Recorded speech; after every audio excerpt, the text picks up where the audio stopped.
ಆತ್ಮೀಯರೇ ನಮಸ್ಕಾರ. ಮಿರ್ಲೆ ನಮ್ಮೂರು ಚಾನಲ್ಗೆ ಸ್ವಾಗತ.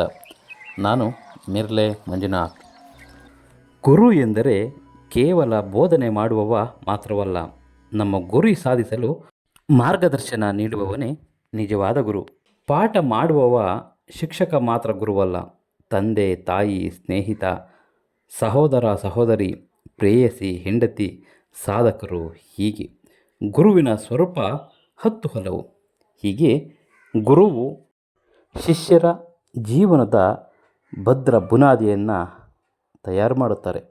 ಹಾಗೆಯೇ ಒಂದು ಉನ್ನತ ಮಾರ್ಗದರ್ಶನವನ್ನು ನೀಡುತ್ತಾರೆ, ಏಳಿಗೆಗಾಗಿ ಶ್ರಮಿಸುತ್ತಾರೆ. ಅಂಥ ಗುರುಗಳು ಯಾವ ರೀತಿ ಮಕ್ಕಳಿಗೆ ಮಾರ್ಗದರ್ಶನ ನೀಡುತ್ತಾರೆ ಎಂಬುದನ್ನು ಶಿಷ್ಯರೇ ಗುರುಗಳ ಬಗ್ಗೆ ಹೇಳುತ್ತಾರೆ. ನೋಡೋಣವೇ?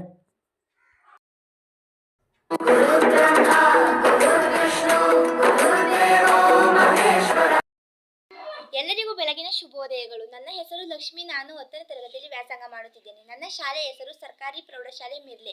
ನಾನು 6 ಮತ್ತು 7ನೇ ತರಗತಿಯ ವ್ಯಾಸಂಗವನ್ನು ಸರ್ಕಾರಿ ಹಿರಿಯ ಪ್ರಾಥಮಿಕ ಶಾಲೆ ಮಿರ್ಲೆಯಲ್ಲಿ ಮುಗಿಸಿದ್ದೇನೆ. ನಾನು 6 ಮತ್ತು 7ನೇ ತರಗತಿಯಲ್ಲಿ ಸಾಕಷ್ಟು ಕಲಿತಿದ್ದೇನೆ. 6 ಮತ್ತು 7ನೇ ತರಗತಿಯಲ್ಲಿ ನಾನು English reading, Kannada reading, Hindi reading, ಮತ್ತು English writing, Kannada writing, Hindi writing, ಮತ್ತು ನನಗೆ ಮ್ಯಾಥ್ಸಲ್ಲೂ ಸ್ವಲ್ಪ ವೀಕ್ ಇದೆ. ಮ್ಯಾಥ್ಸಲ್ಲೂ ಸ್ವಲ್ಪ ಇಂಪ್ರೂವ್ ಆಗಿದ್ದೀನಿ. ಮತ್ತು ನಾನು 6th 7th ಇದ್ದಾಗ ಡ್ರಾಯಿಂಗು ಎಲ್ಲ ತುಂಬ ಚೆನ್ನಾಗಿ ಕಲ್ತ್ಕೊಂಡಿದ್ದೀನಿ. ಮತ್ತು ನಾನು 7th ಇದ್ದಾಗ ಪ್ರತಿಭಾ ಕಾರಂಜಿಯಲ್ಲಿ ಪಾರ್ಟಿಸಿಪೇಟ್ ಮಾಡಿದ್ದೆ. ಪ್ರತಿಭಾ ಕಾರಂಜಿಯಲ್ಲಿ ನನಗೆ ಡಿಸ್ಟ್ರಿಕ್ಟ್ ಲೆವೆಲಲ್ಲಿ 3rd ಪ್ರೈಸ್ ಬಂದಿತ್ತು. ಮತ್ತು ನಾನು ಮ್ಯಾಥ್ಸಲ್ಲೂ ವೀಕ್ ಇದೆ, ಈಗ ಮ್ಯಾಥ್ಸಲ್ಲೂ ಇಂಪ್ರೂವ್ ಆಗಿದ್ದೀನಿ. ಮತ್ತು ಇಂಗ್ಲೀಷು ಸ್ವಲ್ಪ ವೀಕ್ ಇದೆ, ಇಂಗ್ಲೀಷಲ್ಲೂ ಸಹ ಇಂಪ್ರೂವ್ ಆಗಿದ್ದೀನಿ. ನನಗೆ ಹಿಂದಿ ರೈಟಿಂಗು ಮತ್ತು ರೀಡಿಂಗ್ ಎರಡೂ ಬರ್ತಿರಲಿಲ್ಲ. ನಾನು 6th 7th ಇದ್ದಾಗ ರೈಟಿಂಗು ಕಲ್ತ್ಕೊಂಡೆ. ಮತ್ತು ಇವಾಗ ಹಿಂದಿ ಮಾತಾಡೋಕ್ಕೂ ಸಹ ಬರ್ತದೆ. ಮತ್ತು ಇಂಗ್ಲೀಷು ಅಷ್ಟೇನು ಹ್ಯಾಂಡ್ ರೈಟಿಂಗು ನಂದು ಚೆನ್ನಾಗಿರಲಿಲ್ಲ, ಕನ್ನಡ ಹ್ಯಾಂಡ್ ರೈಟಿಂಗು ಚೆನ್ನಾಗಿರಲಿಲ್ಲ. ಇವಾಗ ಹ್ಯಾಂಡ್ ರೈಟಿಂಗು ಸಖತ್ ಇಂಪ್ರೂವ್ ಆಗೈತೆ. ನಾನು 6th 7th ತುಂಬ ಕಲ್ತಿದ್ದೀನಿ. ಟೀಚರ್ಸ್ಗಳೆಲ್ಲ ತುಂಬ ಚೆನ್ನಾಗಿ ಪಾಠ ಮಾಡೋರು. ಧನ್ಯವಾದಗಳು. ಸ್ನೇಹಿತರೆ, ಎಲ್ಲರಿಗೂ ಕೂಡ ನಮಸ್ಕಾರ. ನನ್ನ ಹೆಸರು ರವೀಶಾ HR ಅಂತ.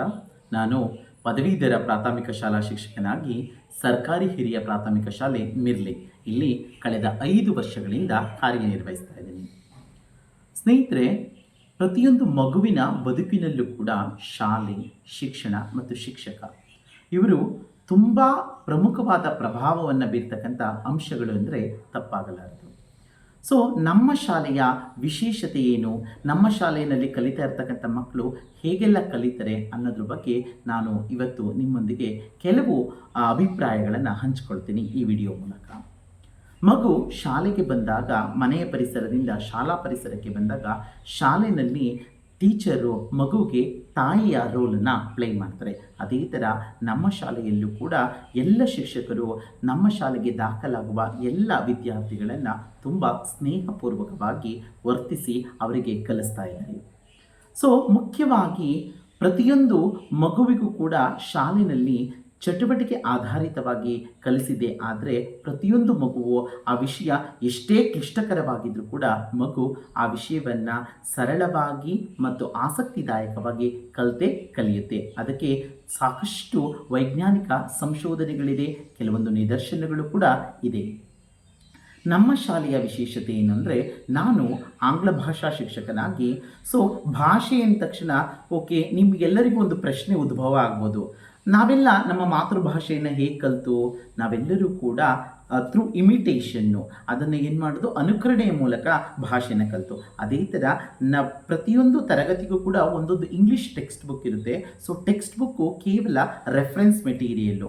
Apart from the text book, ನಾನು ಒಬ್ಬ ಭಾಷಾ ಶಿಕ್ಷಕನಾಗಿ ಆ ಮಕ್ಕಳ ವಯೋಮಾನಕ್ಕೆ ಅನುಗುಣವಾಗಿ ಕೆಲವೊಂದು ಆ್ಯಕ್ಟಿವಿಟೀಸ್ಗಳನ್ನು ಡಿಸೈನ್ ಮಾಡಿ, ಆ ಆ್ಯಕ್ಟಿವಿಟೀಸ್ಗಳು ಮಗುವಿನ ಭಾಷಾ ಕೌಶಲ್ಯಗಳಾದಂತಹ listening, speaking, reading and writing, ಈ ಕೌಶಲ್ಯಗಳನ್ನು ಅಭಿವೃದ್ಧಿಪಡಿಸೋದಕ್ಕೆ ಏನೆಲ್ಲ ಚಟುವಟಿಕೆಗಳನ್ನು ಹಮ್ಮಿಕೊಳ್ಬೋದು, ಆ ಎಲ್ಲ ಚಟುವಟಿಕೆಗಳನ್ನು ಶೈಕ್ಷಣಿಕ ವರ್ಷದ ಪ್ರಾರಂಭದಿಂದ ಹಿಡಿದು ಶೈಕ್ಷಣಿಕ ವರ್ಷದ ಕೊನೆಯವರೆಗೂ ಕೂಡ ನಾನು ಆ ಚಟುವಟಿಕೆಗಳನ್ನು ನನ್ನ ತರಗತಿಯಲ್ಲಿ ನಾನು ಹಮ್ಮಿಕೊಳ್ಳುವುದರ ಮೂಲಕ ಪ್ರತಿಯೊಂದು ಮಗುವಿಗೂ ಕೂಡ ಭಾಷಾ ಕೌಶಲ್ಯವು ಬರುವಂತೆ ಮಾಡೋದು ಪ್ರತಿಯೊಂದು ಭಾಷಾ ಕೌಶಲ್ಯ ಬರುವಂತೆ ಮಾಡ್ತಾ ಇದ್ದೀನಿ.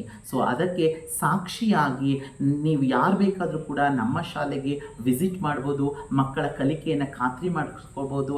ಸೊ ಕೇವಲ ಟೆಕ್ಸ್ಟ್ ಬುಕ್ಕನ್ನು ಹೊರತುಪಡಿಸಿ ಯಾವುದೇ ಇಂಗ್ಲೀಷ್ ಸ್ಟೋರಿ ಬುಕ್ಸ್ಗಳಾಗಿರ್ಬೋದು, ಇಂಗ್ಲೀಷ್ ನ್ಯೂಸ್ ಪೇಪರ್ ಆಗಿರ್ಬೋದು, ಇಂಗ್ಲೀಷ್ ಆರ್ಟಿಕಲ್ಸನ್ನು ತಗೊಂಡು ಬಂದು ನಮ್ಮ ಶಾಲೆಯ 6 ಮತ್ತು 7ನೇ ತರಗತಿ ವಿದ್ಯಾರ್ಥಿಗಳಿಗೆ ಕೊಟ್ಟರೆ ಅವರು ನಿಮ್ಮ ಮುಂದೆ ಸ್ಫುಟವಾಗಿ ಆ ಇಂಗ್ಲೀಷನ್ನು ಓದ್ತಾರೆ. ಆ ಮೂಲಕ ನೀವು ಏನು ಮಾಡ್ಬೋದು ಅಂತಂದರೆ ಸರ್ಕಾರಿ ಶಾಲೆಯಲ್ಲೂ ಕೂಡ ಗುಣಮಟ್ಟವಾದ ಶಿಕ್ಷಣ ಸಿಗ್ತಾ ಇದೆ ಅನ್ನೋದನ್ನು ಖಾತ್ರಿಗೊಳಿಸ್ಬೋದು. ಇನ್ನೊಂದು ವಿಶೇಷವಾದ ನಮ್ಮ ಶಾಲೆಯ ಸಾಧನೆ ಏನಂದರೆ ಸ್ನೇಹಿತರೆ, ಇದು SOF ಅಂತ ನೀವು ನೋಡ್ತಾ ಇದ್ದೀರಲ್ಲ, ದ ವರ್ಲ್ಡ್ಸ್ ಬಿಗ್ಗೆಸ್ಟ್ ಒಲಿಂಪಿಯಾಡ್ ಎಕ್ಸಾಮಿನೇಷನನ್ನು ಕಳೆದ ಬಾರಿ ನಾವು ಆಯ್ದ 15 ವಿದ್ಯಾರ್ಥಿಗಳು ನಮ್ಮ ಶಾಲೆಯಿಂದ ಸ್ಪರ್ಧಿಸಿ ಆ 15 ವಿದ್ಯಾರ್ಥಿಗಳ ಪೈಕಿ 4 ವಿದ್ಯಾರ್ಥಿಗಳು ನೆಕ್ಸ್ಟ್ ಲೆವೆಲ್ಗೆ ಸೆಲೆಕ್ಟ್ ಆಗಿದ್ದು ನಿಜವಾಗ್ಲೂ ಕೂಡ ಒಂದು ಶ್ಲಾಘನೀಯ ವಿಚಾರ. ಆ 4 ವಿದ್ಯಾರ್ಥಿಗಳು ಕೂಡ ಜಿಲ್ಲಾ ಹಂತದಲ್ಲಿ ಎಕ್ಸಾಮನ್ನು ಬರೆದು ಬಂದಿದ್ದಾರೆ. ಅವರೆಲ್ಲರೂ ಕೂಡ ರಿಸಲ್ಟ್ಗೆ ವೆಯ್ಟ್ ಮಾಡ್ತಾ ಇದ್ದಾರೆ. ಸೊ ಒಲಿಂಪಿಯಾಡ್ ಎಕ್ಸಾಮ್ ಅನ್ನೋದು ಕೆಲವರಿಗೆ ಅದು ಗೊತ್ತಿರ್ಬೋದು. ಒಲಿಂಪಿಯಾಡ್ ಎಕ್ಸಾಮು ಒಂದು ಡಿಫಿಕಲ್ಟಿ ಲೆವೆಲು ಯಾವ ಮಟ್ಟದಲ್ಲಿ ಇರುತ್ತೆ ಅಂತ. ಸೊ ಒಂದು ಕ್ಷಣ ಎಲ್ಲರೂ ಯೋಚನೆ ಮಾಡಿ, ನಮ್ಮ ಶಾಲೆ ವಿದ್ಯಾರ್ಥಿಗಳು ಒಲಿಂಪಿಯಾಡ್ ಎಕ್ಸಾಮ್ನಲ್ಲಿ ಕಾಂಪೀಟ್ ಮಾಡ್ತಾ ಇದ್ದಾರೆ ಅಂದರೆ ಅವರ ಕಲಿಕಾ ಮಟ್ಟ ಹೇಗಿದೆ ಅನ್ನೋದನ್ನು ನೀವೇ ಒಂದು ಕ್ಷಣ ಮೌಲ್ಯಮಾಪನ ಮಾಡ್ಬೋದು. ಸೊ ಈ ವಿಚಾರವನ್ನು ನಾನು ಏನಕ್ಕೋಸ್ಕರ ನಿಮ್ಮ ಹತ್ರ ಹಂಚ್ಕೊಂಡೆ ಅಂತಂದರೆ, ಸರ್ಕಾರಿ ಶಾಲೆಯಲ್ಲಿ ಕೂಡ ಗುಣಮಟ್ಟದ ಶಿಕ್ಷಣ ದೊರೀತಾ ಇದೆ. ಸೊ ಸರ್ಕಾರಿ ಶಾಲೆಯಲ್ಲೂ ಕೂಡ ಎಲ್ಲ ಅನುಭವಿ ನುರಿತ ಶಿಕ್ಷಕರು ಪಾಠವನ್ನು ಬೋಧನೆ ಮಾಡ್ತಾ ಇದ್ದಾರೆ. ಅದಲ್ಲದೆ ನೂರಾರು ಆ್ಯಕ್ಟಿವಿಟೀಸ್ಗಳನ್ನು ಡಿಸೈನ್ ಮಾಡ್ತಾ ಇದೆ ಗೌರ್ಮೆಂಟು. ಆ ಆ್ಯಕ್ಟಿವಿಟೀಸ್ಗಳನ್ನೆಲ್ಲನೂ ನಾವು ಇಂಪ್ಲಿಮೆಂಟ್ ಮಾಡ್ತೀವಿ. ಇನ್ನೊಂದು ವಿಷಯ, ಪ್ರತಿಯೊಂದು ಮಗುವಿನ ಅಂತರಾಳದಲ್ಲೂ ಅಡಗಿರ್ತಕ್ಕಂಥ ಸುಪ್ತ ಪ್ರತಿಭೆಗಳನ್ನು ಹೊರಹೊಮ್ಮಿಸುವುದಕ್ಕೋಸ್ಕರ ಪ್ರತಿ ವರ್ಷ ನಮ್ಮ ಸರ್ಕಾರ ಪ್ರತಿಭಾ ಕಾರಂಜಿ ಎನ್ನುವ ಒಂದು ವಿನೂತನವಾದ ಕಾರ್ಯಕ್ರಮವನ್ನು ಹಮ್ಮಿಕೊಳ್ಳುತ್ತದೆ. ಸೊ ಈ ಒಂದು ವಿನೂತನ ಕಾರ್ಯಕ್ರಮದಲ್ಲಿ 10 ಹಲವು ವಿಧವಾದಂಥ ಚಟುವಟಿಕೆಗಳಿರುತ್ತೆ. ಸೊ ಒಂದು ನಮ್ಮ ಶಾಲೆಯ ಒಂದು ಹಿರಿಮೆಗರಿಮೆಯ ವಿಚಾರ ಏನಂದರೆ, ಕಳೆದ 3 ವರ್ಷಗಳಿಂದ ಆಂಗ್ಲ ಭಾಷೆಯ ಕಂಠಪಾಠ ಸ್ಪರ್ಧೆಯಲ್ಲಿ ನಮ್ಮ ಶಾಲೆಯ ವಿದ್ಯಾರ್ಥಿಗಳು ನಮ್ಮ ಶಾಲೆಯ ಹೆಸರನ್ನು ಈ 3 ವರ್ಷ ಹ್ಯಾಟ್ರಿಕ್ ಅಂದರೆ ತಪ್ಪಾಗಲಾರದು, ಜಿಲ್ಲಾ ಮಟ್ಟದಲ್ಲಿ ಪ್ರತಿನಿಧಿಸಿರತಕ್ಕಂಥದ್ದು ನಿಜವಾಗ್ಲೂ ಕೂಡ ನಮಗೊಂದು ಹೆಮ್ಮೆಯ ವಿಚಾರ. ಹೀಗೆ ನಮ್ಮಲ್ಲಿ ಹಲವಾರು ರೀತಿಯ ಚಟುವಟಿಕೆಗಳಿವೆ.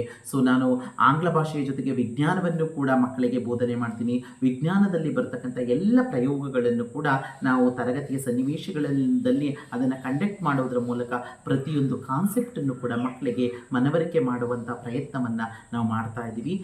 ಸೊ ಪ್ರೀತಿಯ ಸ್ನೇಹಿತರೆ ಹಾಗೂ ಸಾರ್ವಜನಿಕರೇ, ಸರ್ಕಾರಿ ಶಾಲೆಗಳನ್ನು ನಂಬಿ ನಿಮ್ಮೆಲ್ಲರ ಚಿತ್ತವನ್ನು ಒಂದು ಕ್ಷಣ ಸರ್ಕಾರಿ ಶಾಲೆಗಳತ್ತ ಹರಿಸುವುದರ ಮೂಲಕ ನಿಮ್ಮ ಮಕ್ಕಳನ್ನು ನಮ್ಮ ಶಾಲೆಗೆ ದಾಖಲು ಮಾಡಿಕೊಳ್ಳೋದ್ರ ಮೂಲಕ ನಾವೆಲ್ಲರೂ ಕೂಡ ಎಲ್ಲ ಮಕ್ಕಳ ಸರ್ವಾಂಗೀಣ ಅಭಿವೃದ್ಧಿಗೆ ಶ್ರಮಿಸೋಣ ಅಂತ ಈ ಸಂದರ್ಭದಲ್ಲಿ ಹೇಳ್ತಾ ಎಲ್ಲರಿಗೂ ಕೂಡ ಧನ್ಯವಾದಗಳು.